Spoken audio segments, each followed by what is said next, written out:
Annissa here with Firehouse Education and this week's Ask Annissa video call-out. And this week, the question came in based upon an Ask Annissa video I did a couple of weeks ago, which got quite a bit of attention, which doesn't surprise me. I will include a link for those of you on my YouTube channel below this video so you can take a peek at it. But it has to do with the fact, should you be talking to an insurance adjuster when dealing with a loss in someone's home or business? And there's some controversy there over that in our industry for sure. But it did spur a couple of questions, and I want to definitely answer one of them here today. So the first question email that I got was from Rick. So hi, Rick, and thanks so much for watching the videos. So Rick says, I agree with your explanation of working with adjusters, but what about your mitigation invoice when it is sent out to a third party to review your completed work? We have found little success in getting our invoices paid in full when we engage with them for a number of reasons. We've had a few wins when we ignore them, however. Is there any benefit to communicating with the third party in this situation? Adjusters usually won't look at our invoice until the review has been completed. Okay, Rick, that is a super awesome question. So let's go here to begin with. All right, let's take a step back. I understand a lot of adjusters are sending invoices out to a third party and they're getting a look at by someone else who's wanting to knock the invoice down.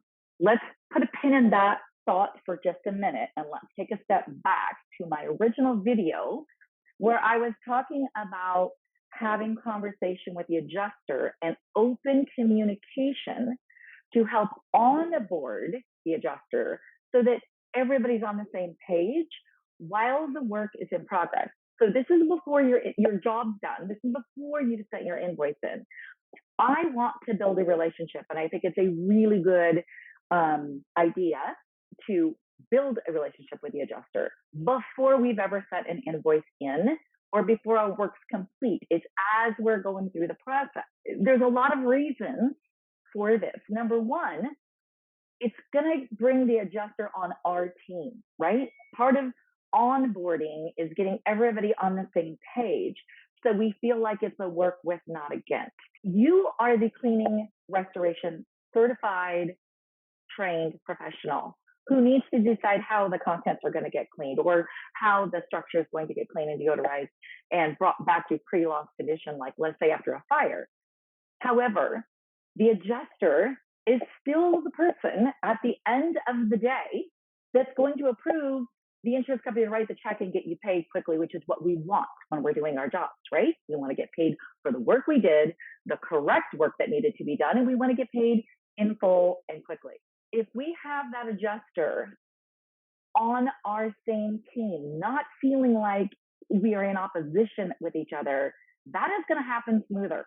I don't care whether your invoice goes out after the fact to a third party, review, whatever. It's still going to make that process a lot easier and smoother. When your invoice, for instance, let's say you have this relationship that you've created through communication with the adjuster. Your invoice, let's just say the standard goes out to this third party administrator. It's going to look at it, review it, and it comes back. And maybe it's picked apart. Maybe it's not really badly picked apart, but there's a few things on it that are like, hey, we don't agree with this, this, and this. How do you think that adjuster is going to feel when it comes back and maybe those items that third party says, hey, we're not going to allow these. We don't agree with these. This didn't need to be done. When the adjuster knows and you have notes in your file that you guys communicated and the adjuster already said, oh, yeah, hey, that sounds great. Let's do that. Or I'm on board with that.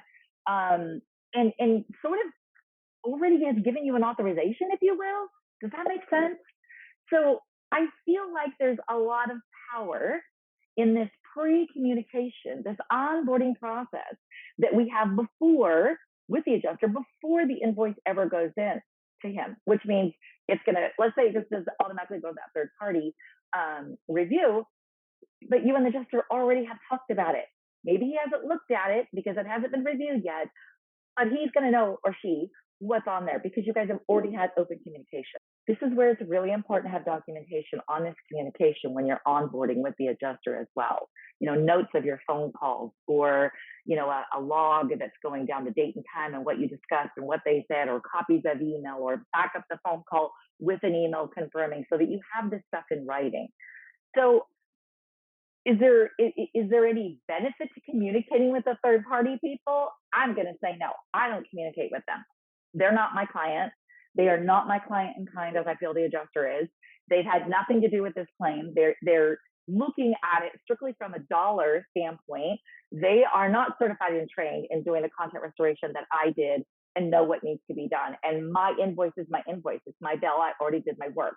So I don't care what the third party person says or the review process, because I'm not listening to it anyway, and it's not going to affect me because I'm going to get my invoice paid full and take care of that with the homeowner, the insured, as well as the adjuster. Okay. All right. Well, I really hope, Rick, that answers your question. I super appreciate you sending it in to me and for being a part of Ask Annissa. All right. Well, I want y'all to have a great rest of your day. Thank you for spending time with me. Be sure that you are subscribed to my YouTube channel so that you get all kinds of goodies in your email inbox and get notified when I post a video. And be sure that you are a super cool kid and you are subscribed to rnrmagonline.com so that you get your digital magazine every month. And be sure that you are subscribed to the e-newsletter so that you get this and tons of other goodies every Friday in your email inbox. Well, on that note, you know the drill. Shoot me an email with your questions, Annissa@firehouseeducation.com, and I just might feature you on next week's Ask Annissa video column.